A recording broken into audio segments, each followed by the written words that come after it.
I'm Penn Cole, and you're listening to The Incoherent Fangirl. Welcome to The Incoherent Fangirl.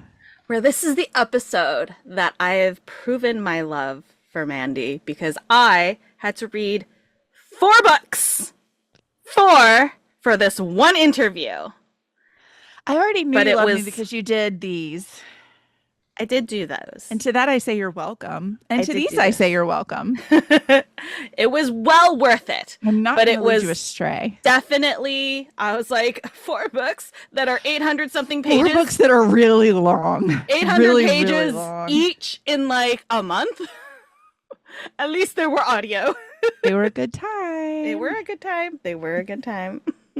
I'm Mandy from Lumnos. And I'm Karen from Holliver Academy. Welcome back to the podcast. Very exciting stuff happening. Yay. In our timeline, it is August 20th, and in y'all's timeline, it is August 28th. And I'm manifesting that we are both walking fine by the time you hear We're this. going to be walking fine. I'm mostly okay. I broke my baby toe and it sucked. I would be fine, except for hopping around on an ankle that's already weak is not great. An enjoyable thing. No, it's not. I'm sorry. It's fine. We're surviving. We're surviving. Not thriving, but surviving.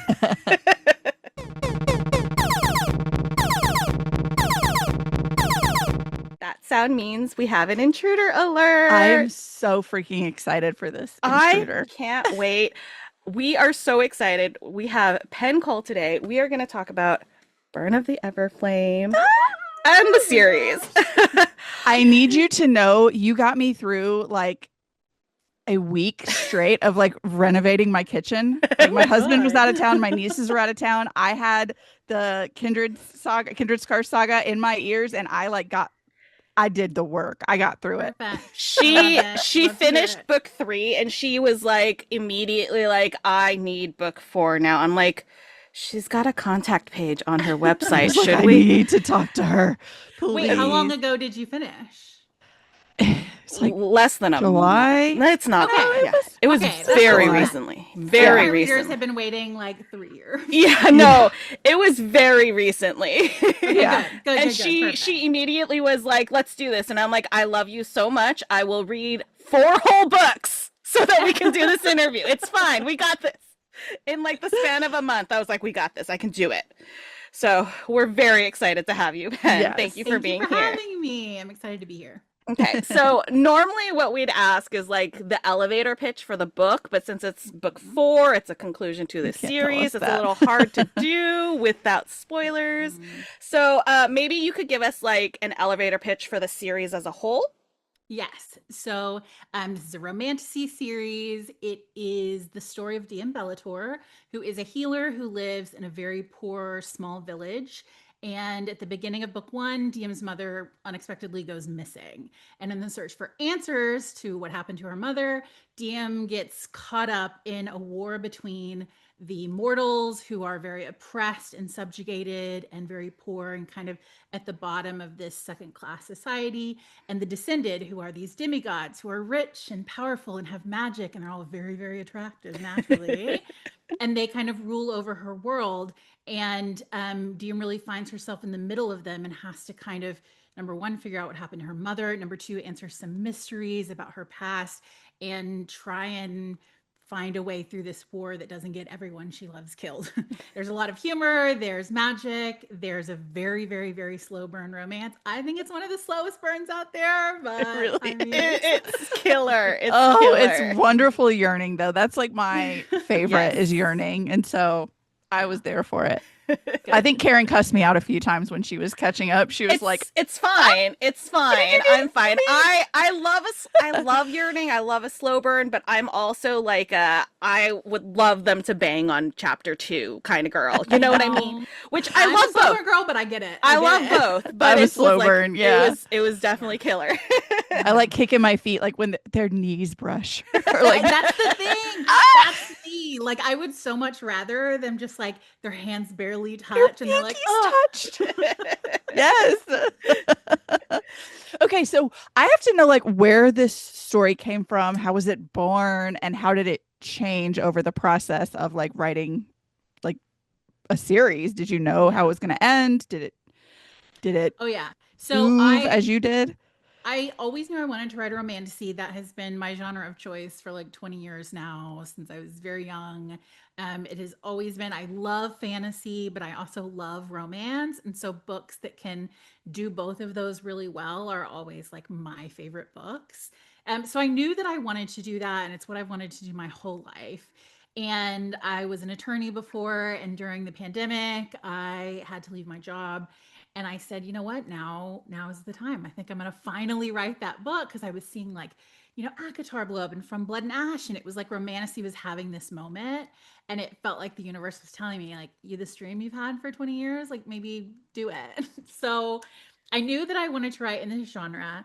I knew I wanted to write a slow burn because I love a slow burn. And I knew I wanted to write something very political. I'm a very political person myself. Social justice, inequality, these are things that mean a lot to me in my personal life and always have. And so I wanted to write something that really like dove into those topics and hopefully made readers not just have a good time, right? Laugh and enjoy the romance and all of that, but hopefully think more deeply on some of these subjects. And when they close the book and they look around at the worlds around them, maybe have more compassion or more understanding for groups like the ones in the books that are fighting oppression, colonization, injustice, all of that. So that's sort of what I went into the book really wanting to accomplish with this. And I think you've Yeah. done it brilliantly. I think thank it's, you. yeah. I to your point out planning, yes, I had the whole thing planned out. I'm a big planner. From before I ever wrote a single word of the series, I knew exactly how the last book was going to end. Like I'm heavy on the plotting side. I'm jealous of that. I'm That's so that's jealous. magical because I could never. Yeah. So this is a little bit off of what we had sent over, but Mhm. I'm curious because I feel like fantasy and romantasy as genres, they lean very heavily into like the ability to have these kind of political conversations Mhm. specifically. And I know a lot of people, maybe not a lot of people, but several authors who go into it don't plan specifically to have those political undertones. And it sounds like you did. Why do you think that fantasy and romantasy like leans itself so easily into talking about these sort of things? I think it's because if you read a book set in the real world with real life concepts, right, and you put terms on the political terms, Republican, Democrat, whatever, or you put very real issues into the book that are like exactly like the issues we're facing out here, people come in with these preconceived notions of what side of those divides they're Mm. on, or, what they're opposed to. There's just a lot of baggage with a lot of this stuff, and because of that baggage, people aren't as willing, I think, to like consider another position, or maybe wonder if they've been wrong about this, or at least maybe they're right but not as right as they could be. Right. And when it comes to fantasy, and it's like, okay, it's sort of the same issue, but it's like we're talking about dragons or like fae or descended or whatever. I think it allows people to separate themselves out from that baggage and whatever preconceived notions they have about things, and maybe start to find themselves on the different side of a divide, or at least maybe have deeper, more nuanced thoughts about those issues and who's right, who's wrong, or what could be done to fix them than they would if it was like, well, this is a Republican issue or whatever. Hmm. Mhm. And so my hope is that I can kind of get people in and like sneak them in and be like, Come on, bestie. isn't this terrible? Like, isn't It's this the worst awful. thing Oh ever? no. Close the book and look This is around now. wrong. Yes. Exactly. And if they're like, yeah, wow, that's like really terrible, that should change. And I'm like, yeah, it should. It Maybe really like should, in the real shouldn't world it? too. Yes. Yes. And I think fantasy is a tool for that no other genre, or at least very few other genres, can accomplish in the same way. For sure. We talked about this on our episode last week, how like nothing teaches you like how to be a human more than a fiction book. Like Yeah. nonfiction can give you facts, but in a fiction book, and especially in a fantasy, I don't know what it is, like Mhm. everything you said, you just put yourself in shoes that you wouldn't have put on. Yeah. And so you're able to, every time you read it and finish a book, and especially a fantasy book, you're a different person than you were before you started it. And you have better laser vision on like, oh, I don't like that. I There have don't been like that. studies done showing that people have stronger empathetic responses for other people after they've read a fiction book. So it's like a very real thing that happens in your brain, that reading truly does make you more compassionate and understanding of other people. It makes you want to go like, because like half the world, half of America doesn't read Yeah. past like a middle Half school the world, level. probably. I just want to beat them over the head. Like, please just pick one. Just read Just one. one. Just read one.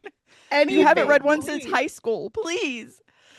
Okay, Amarion is so huge. And there are so many worlds within this world. How do you, I guess you kind of answered this because you said you were a big planner. How do you keep up with all the different nuances and characteristics of all of the crowns and everyone in their realm? Like, that seems like such a daunting task. So do you have like a show Bible? I do. I definitely do. For me, I really like, I had to keep it straight in my brain, but more importantly, I had to like make sure my readers could keep it straight in their brains, because I might have my little sheet of details, but somebody who's just listening to the audiobook or reading the book in their spare time, they aren't going to have those notes. And so I Right. had to make it accessible, I think, or at least I wanted to make it accessible.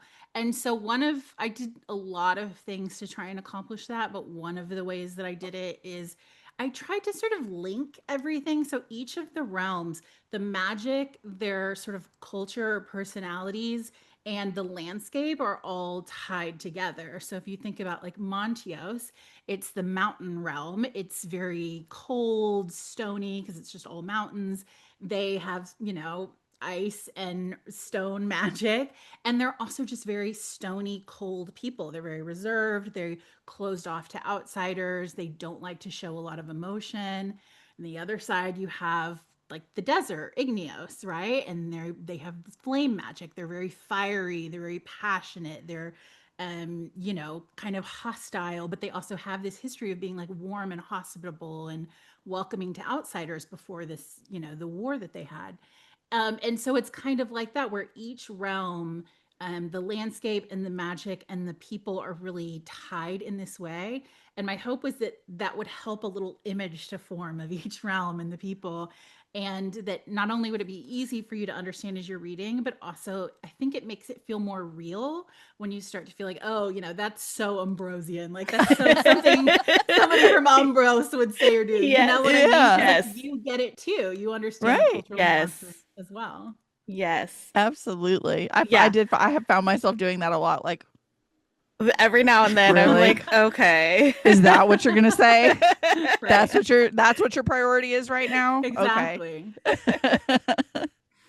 Okay, so I don't necessarily think this is a spoiler to say, but we do get like inside a couple new POVs in this final book. What was that like, kind of getting inside somebody else's head? How did you decide like who needed a POV chapter and when that was needed? That kind of thing. Yeah, so there's 8 POVs, which the previous 3 books, we had like one short little snippet in Luther's head in book 3. But for the most part, the first 3 books were entirely in DM's POV. And in book 4, we have 8 POVs. I have not revealed who they are, so it is a big secret. But it's a lot of the side characters. We get to see some of these side characters that we know really well, but we haven't been able to step into their heads. And that was super, super fun because, seeing somebody from the outside and then seeing in their brains is like a very, very different thing. Yes. And there's, a few in particular that I think it really gives us deeper insight into why they've done the things that they've done, or why their personalities are maybe so aggressive or so secretive or whatever. And it was really fun to be able to flesh out more of the found family and, the people around them. I'm the kind of person, and I don't hold anything against books that really focus on the main couple or the main character. But I love a book when it's like a cast, it's an ensemble, For and sure. Yes, you have a lot 100%. of different characters that have arcs and have decisions they have to make. And, it's not just about this one couple. And so I think book four allowed me to really make so many more of those side characters just much more nuanced and complex and bring you into their story. There I were love that. definitely I love an ensemble. they were fun. There were a Do couple of too. those that I was like surprised to be inside their head in Yeah. such a great way. And some of them hurt. Yeah. Some of them hurt the way A lot that of them, a lot of yeah. them hurt, I think. I think that yeah, but it was like you're right. It does give you kind of that deeper understanding of the Yeah. story, and it was like and like I kind of scrolled through like the chapters before Yeah. I started reading, and I saw them, and I was like, oh, Ooh, oh, cheater. oh. Well, because I was like, how many chapters do I need to read a day to make sure I get to the right point? So I Fair. needed to know how many chapters Fair. there were. And so then I happened to see names and I was like, what? Hold on. So there were some that were definitely surprising, but you did it so good. So Thank good. you. They Thank hurt you. Those were just really right. fun. Hurt Good. just right. Listen, this book is gonna hurt. It That's hurt Yeah. so much. it's You were mean. pain. I know. Just know that if you cried, I cried. Okay, Yeah. because like Right. I No, swear, for I think sure. I sobbed every day of writing this Well, book. I can imagine after Yeah. being Yeah. with them for 4 books and multiple years, like these are Yeah. your babies. Mhm. Yeah. Yeah, it was tough. And it wasn't always sad. Sometimes it was just like I'm either really proud of them or their story is coming to an end and I'm sad I won't write them anymore, Yeah. or finally they've got this amazing thing that like I'm happy that they finally got. So it's a lot of big Bittersweet. roller Yeah. coaster, let's just say that. I feel like I Yeah. definitely lived through like your emotions vicariously Yeah. through the like because like you said, there were moments where I was like proud and I'm like, I didn't do anything, but like Right. I'm Yeah. watching you, like, I'm proud of you kids. Good job, guys. You did great. Okay, so speaking of like super proud, Yeah. this series was originally self-published and then it was Mhm. picked up for traditional publishing. Can you like walk us through like how you felt and like what that experience was like for you? Crazy. Very crazy. I never really even considered traditional publishing. I knew I wanted to self-publish. I looked into it a little bit, but I was pretty certain from the beginning that I wanted to self-publish. And it was my debut series. I'd never written a book before. So I thought, well, no one's going to read this. No one ever. And most indie authors, if they blow up, they don't tend to blow up until like their 8th or 9th or 10th book. And so I really thought that it's kind of a beautiful thing because I was just writing this for me. And I wasn't worried about necessarily doing what I thought would sell the most books or, follow conventions the closest. I was just trying to write a book that I felt good about and like experiment with things and write the book that I wanted to read as a reader, and never in a million years thought that, now we've sold like almost 3 million copies. And so I just never could have imagined that would happen. And it happened really quickly as well. So within the first 6 months, it was like in the Amazon top 100, which was super unexpected. And very quickly after that, I was approached by Atria Books, which is an imprint of Simon and Schuster, and they were interested in partnering with me. And I was kind of like, I don't know, like I really like being self-published, and I feel so strongly that artists of all kinds should hold on to their rights as much as they possibly can, because all of these industries, music, writing, art, all of it is built to exploit the artist and to make sure that they profit the least out of everybody in the supply chain. And I just find that really exploitative and wrong. And so I kind of said, I'm not willing to sell ebook, which is where like 75 to 80% of my revenue is. So I'm just not willing to sell it. And would you be interested in print only? Because that's the one thing I can't do, self-pub. And to my surprise, they said, yeah, sure, we'll do That's it. incredible. And yeah, and it was a couple of other romantasy authors had done it before me, which they gave me amazing advice. I'm so grateful to them. But it wasn't super common in the way that it is now. Now there's a lot of people who have these kinds of deals, but it was very much the beginning of this movement in the industry to shift what publishing deals can look like. And I think and a lot of these early authors were very much like the guinea pigs of like, can we make this work? Is this profitable for the publishers enough to keep doing it? Will the readers support this when these books are re-released in bookstores? And it could have gone the other direction, right? These could have been big flops and they never would have done them again. But thankfully, the readers were incredibly supportive and they came out and they bought second copies and they came to tours, and all of these authors had these really phenomenal, successful releases. And now because of that, you have publishers opening entire imprints that are dedicated to picking up indie authors, and like getting a print deal is actually not uncommon anymore. It's so amazing to see how things have shifted really in favor of authors and them keeping their rights in just this like incredible way. And I feel so proud to have been like a small part of that at the very beginning. Absolutely. Yeah, You I was should gonna be. say, That's like, awesome. how amazing that must feel to have It's been incredible. kind of one of the trailblazers, if you will, Yeah. for this kind It's of model. There were certainly inspirational. authors before me. Like, I don't want to Oh, take credit yeah, for but- it, but, right. Like, it was, you know, I felt a lot of pressure on my shoulders. I know a lot of them did that had kind of those early deals. And you know, just credit to the readers for really being supportive of that, and like being the reason that publishers said, okay, these deals work, we're going to keep doing them. Yes. Oh, And gosh, I also love that so kudos much. to like y'all as like colleagues for Yeah. talking and kind of banding together to kind of get this to be more normalized.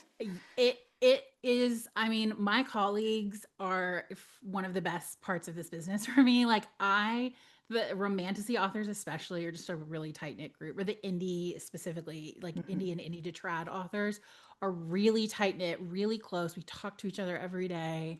We have, you know, groups and forums that we talk on, and we share things. Everybody's so open, like, here's my contract, or, you know, here's these 5 marketing things I tried, and here's what worked and what didn't, and can I borrow that idea, can I copy your social media post, whatever.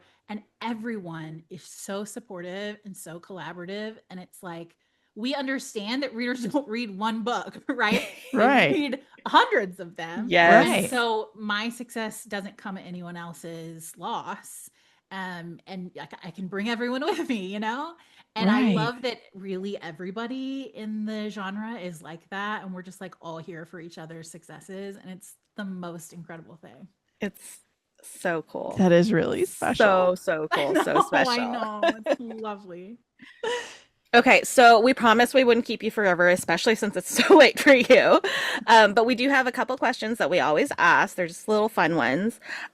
First up, we have a segment on the podcast we call Fictional Boyfriend of the Week, where we pick a Luther's fictional... definitely been Yeah. mine. My darling. He's such a... We love Taryn him. probably too, honestly. Oh, God, Taryn. I love I him know, my so sweet much. angel. I love him so much. So, we pick a fictional character. Doesn't necessarily have to be a boyfriend. We've had fictional grannies, fictional son, fictional pets, things like that. Fictional found families. Just Yeah. any fictional characters that we're kind of vibing with that week. That's our character for the week. And we'd love to know, are there any characters that you are particularly vibing with, or you think everybody needs to meet this And this is person? books, movies, Television. TV. Have you? And this is Video where most games. authors are like, I don't know if I've ever heard of a book. Right. Have I ever seen a know. movie in my life? Literally, you asked me this, and I immediately like have never seen It's- any art. It's a ever. really interesting phenomenon where it's like, Yeah. I'm the only one who's never. 100% prepared 100% of the Okay. time. Okay, She I know. answers I for have me. one. okay, good. I have one. It's like one of my all-time favorite MMCs and books. And it is a YA book, so I probably shouldn't be lusting after like a 17-year-old boy. But in my head, he's aged up. Like, Yeah, Yeah, and for whenever sure. I read YA, once YA's the book's over, they're my age. Yeah. Yeah. Yes. Yeah. Exactly. Mhm. Yeah, Exactly. same For the page. record. Yes. For the record. Yes. but it's Aaron Warner from the Shadow series. Here's my Aaron Warner tattoo. Oh my god! Also, bestie, he's 30. Oh my In god! the Yeah. new book. Yes. Yeah, Okay, yeah. Good. In the new Technically, yes. ones? He's Yeah, in the. yeah, He's okay. 30 now. So Safe. Ugh. Safe. We're good. I love him. I'm such a sucker for like a grumpy wet cat energy in like an MMC, and there is no grumpier. Like I hate everyone but her energy. No more so than Aaron Warner. And you know what? That does it for me. I can't. I don't know I'm what to with say. you. Like, yes, that is my man. My husband bought me an So Aaron Warner good. tattoo for Valentine's Day because he was like, Oh, God. obviously the man's important to you.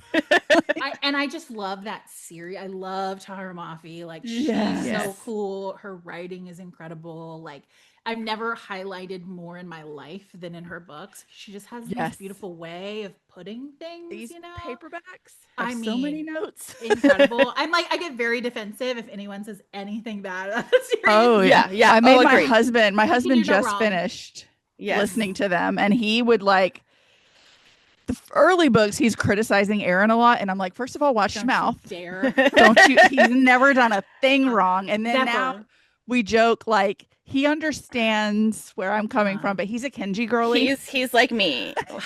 I mean, we also love Kenji. Kenji is He's everything. too bubbly. He's It's- too like it's- a golden retriever. I'm the grumpy like. It's the Yes. funniest. I always joke that she basically married the male version of me because anytime they're like differing opinions, he and I are on the same page, and she's like, "You guys are crazy." Yeah. So, and when he started, I was like, friends. "Yeah." I was like, when he started, I was like, "He's gonna be a Kenji girl, just like Yeah. me. He's gonna be like And me." y'all did it. I'm self-published too, and my main character is like Aaron Warner coded, and I was like, everybody's gonna love him. And Karen and my husband and my other best friend are both like, it's his the bestie. Kenji- it's Like, the his Kenji bestie, coded the boy. Kenji guy. My husband is basically Taryn, like golden retriever, bubbly, like funny, outgoing, like sweet. That's what I married. Yeah. And then I You're write like, the Luthers. "Please I don't don't." know. I need you to get mad. Like, I need you to hate everybody Can you, else. like, growl or something. Yeah. Just every now and then, just Yeah. sometimes. Yeah. I love it. Okay. I have to know what comes next from you because this cannot be the end. This cannot be the end of your books. I need more. There Now, will definitely please. be more books. Definitely. Not in this series. I'm not a big fan of spin-offs personally, Right. at least writing them. And so I definitely will be doing something in a new world, new magic system, all of that. I have a few ideas. I have not decided which one I'm going to write yet.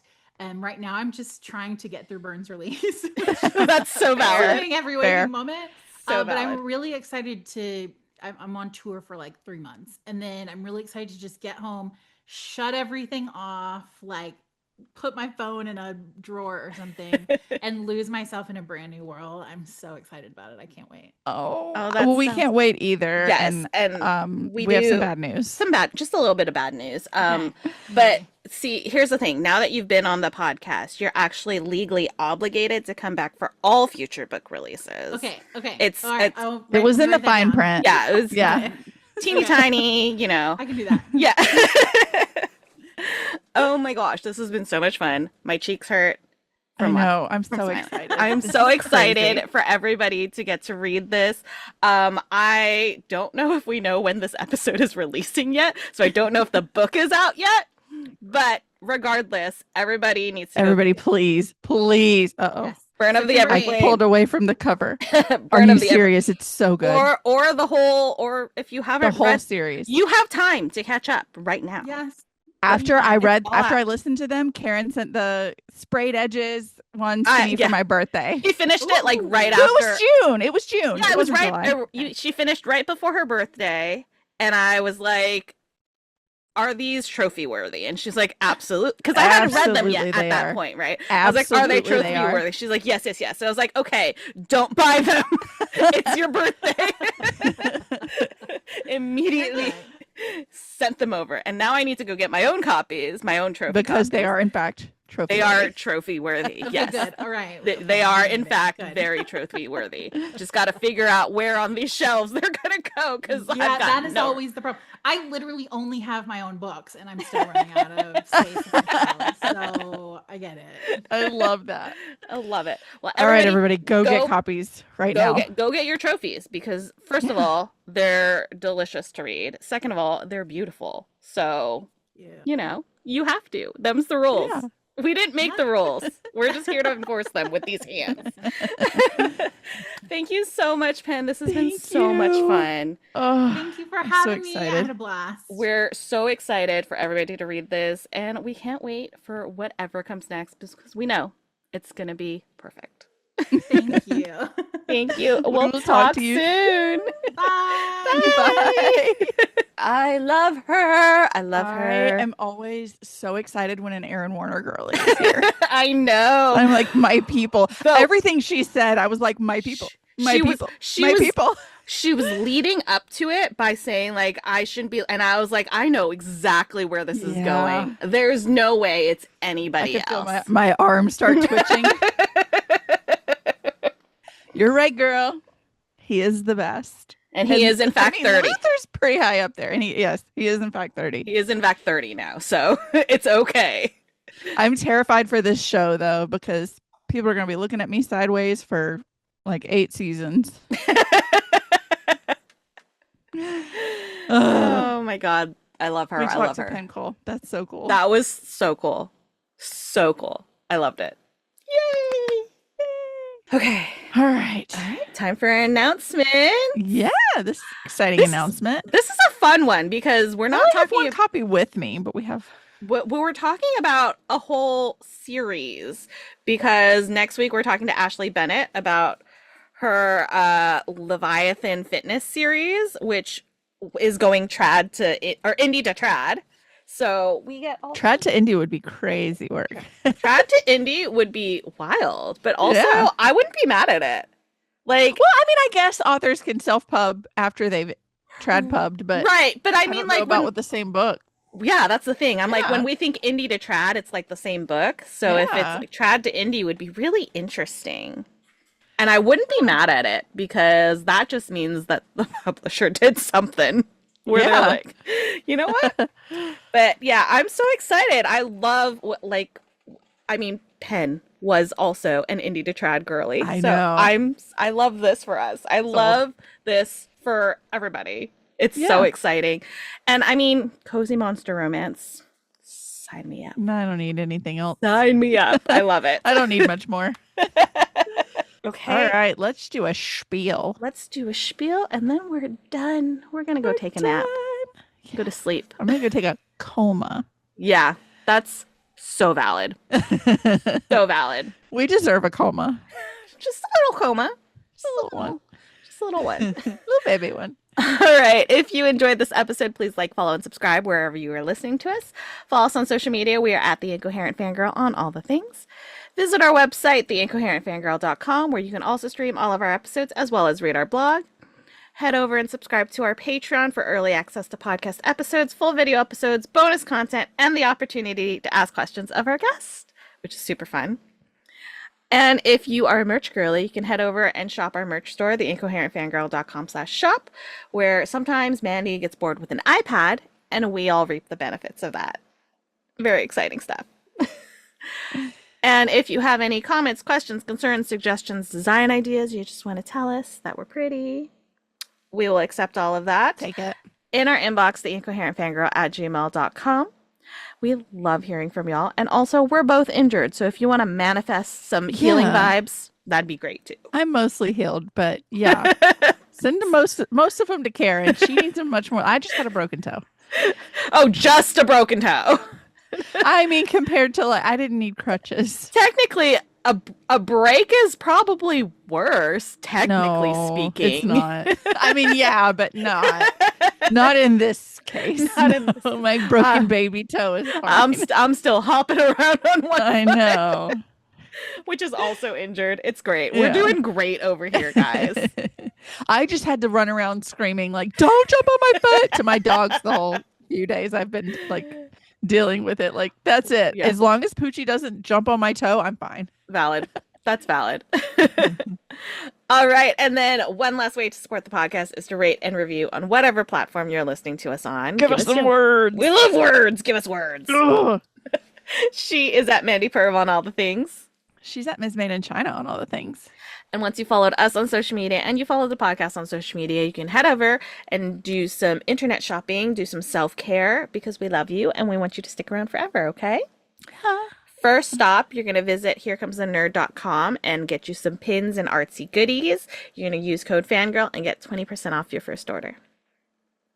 Then you're going to head over to onceuponabookclub.com. You can subscribe. You can buy any standalone boxes they have. Maybe the 12 Days of Book Club Mess box with yours truly in it.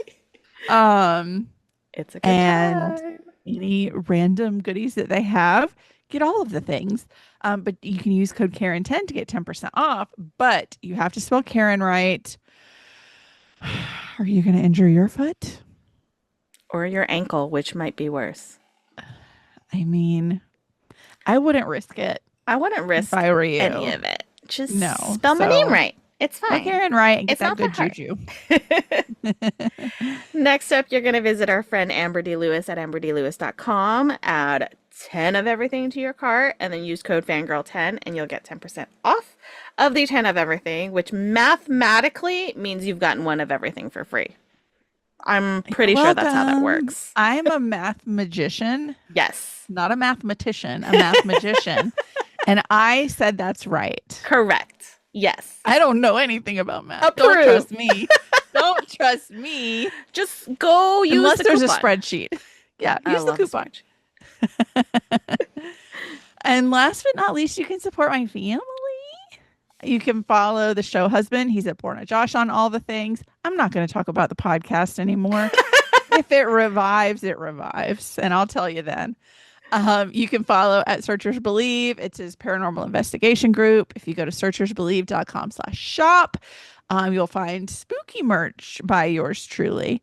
I may have something cool to talk about in the works with non-spooky merch in the future. We'll see. Ooh. Stay tuned. And then the big one is go follow at Stream Beacon TV on all the things. That is our paranormal horror true crime streaming platform that my husband and his co-owner started that has some really exciting things coming. We have a show called Cursed Waters coming in October about a haunted town, like a cursed town with a lot of drownings and train. I think there's a train crash. It's crazy. We have a show coming with Amy Bruni. All kinds of things coming from Stream Beacon TV. Engage with all the socials. If you're on Patreon, you're looking at their social media, girl. So go engage with all of those things. Yay. And the big one is if you like spooky, scary, haunted, paranormal, true crime content, go subscribe to Beacon TV at streambeacontv.com. If you use code FANGIRL10, you'll get 10% off of your subscription, which is already like a cup of coffee a month. Yeah. I think it's $5. So, I mean, you spend more on less. It's true. You do. Yeah. And then I guess the last thing is I wrote a little book. I've been thinking about these guys a lot, even though I haven't because of my anxiety that manifests as ADHD. I cannot bring myself to type these days on the book too. Anyways, this is The Living and the Dead. It's about a girl who was born a ghost but ages like the living, and the Reaper who would die to get her to look at him. Just one look. Just one look. Just one He's look. a yearny and boy. see me. And I'm on all the major retailers' websites. But if you'd like a signed copy, you can head to my website, aepurvis.com. And if you use code Aaron Warner, you'll get 10% off because it's not me. If I don't make something about Aaron Warner, literally my body, literally on my body. If I It's don't make it facts. about Aaron Warner, it's not me. It's body snatched. Body snatched. Anyways, That was the Incoherent Fangirl. Fangirl. Thanks for listening. We love you. Bye. Bye. We are sponsored by our friends at Here Comes the Nerd. Pins, stickers, magnets, and more. Here Comes the Nerd has happy art for all fandom-loving hearts. New customers can use coupon code FANGIRL during checkout for 20% off their first order at HereComesTheNerd.com. Coupon applies to ready-to-ship items only.